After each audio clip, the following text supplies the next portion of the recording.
Hi, this is Andrew from communicativeenglish.co.uk. I've been teaching English to native and non-native speakers for years, and today I'd like to look at some punctuation. So the first question I would like to ask is, does punctuation evolve? Well, not really, but it does change slightly if you use modern technology or send instant messages on platforms like WhatsApp or Facebook Messenger or something similar. Then you will tend to use a lot less punctuation than if you're writing an article or an essay. If you're writing formally and misuse punctuation, then it looks sloppy or incorrect. Now, I know that there will be some native speakers and even teachers watching this video, as well as English learners, but I want to make this as simple and as easy to understand as possible.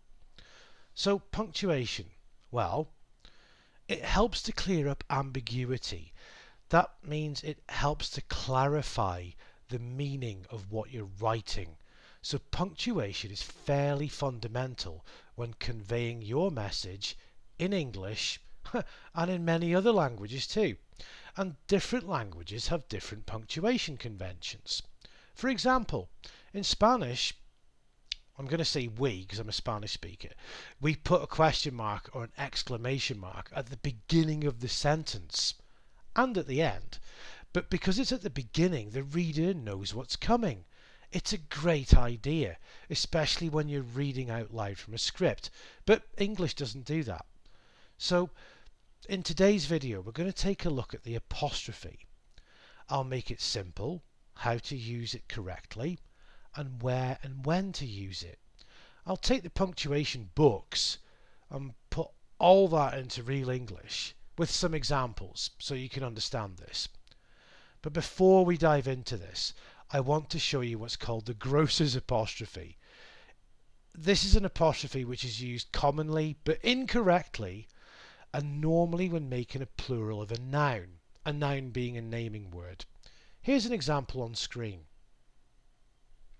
So, apostrophes are not used when describing plurals or to make a noun or naming word plural.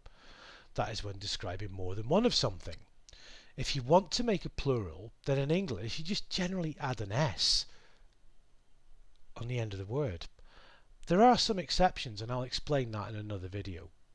So let's go to look at apostrophes now. So apostrophes, well, they're used with possession. So the example I have here, this is John's car, John apostrophe S. This just means that the car belongs to John. It's possession, okay?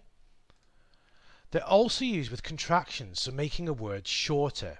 So the example, don't use or don't misuse apostrophes. Don't meaning do not misuse apostrophes. You can see here, do's and don'ts. It's a contraction. It makes the word shorter. It shows that we're basically missing a letter out. Normally, apostrophes are used with possession or contractions. However, it's not that simple. The placement of an apostrophe can change the meaning of a sentence. Let's look at some examples. Sentence meanings. So, those cats are my sisters. It just means that those cats belong to my sister.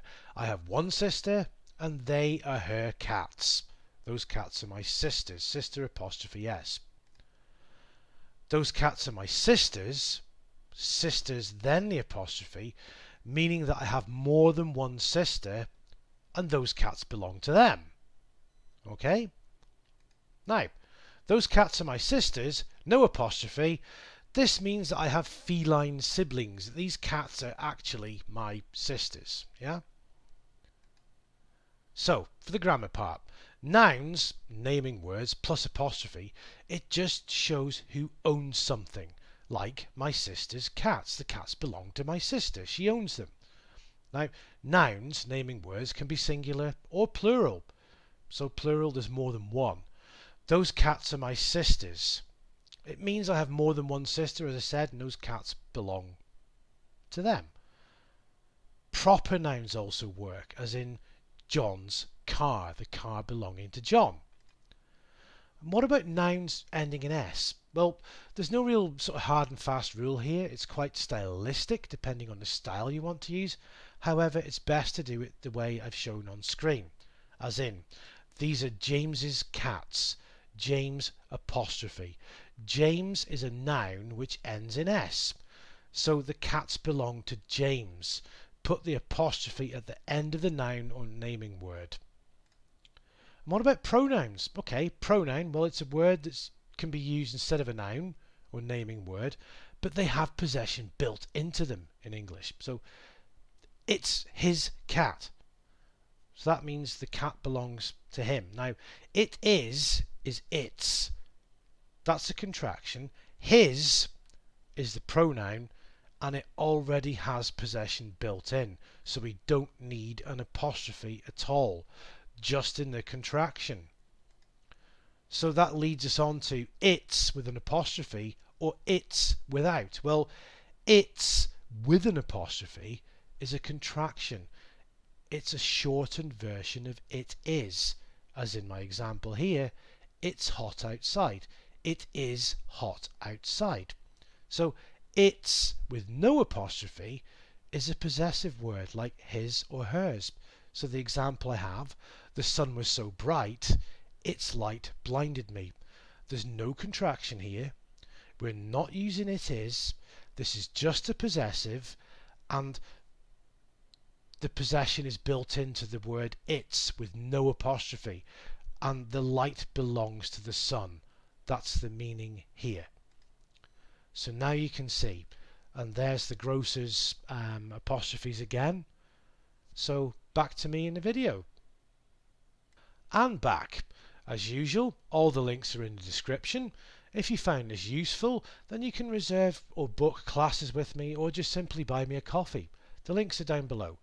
These videos take quite a bit of time and considerable research to make, but thanks for watching. And if you'd like me to cover more punctuation, and I have some good ideas for this, or perhaps some grammar, which I never normally teach explicitly, but I like to clarify now and again, some vocabulary, or just tips on how to learn a second or additional language, please leave a comment below, and thank you for watching.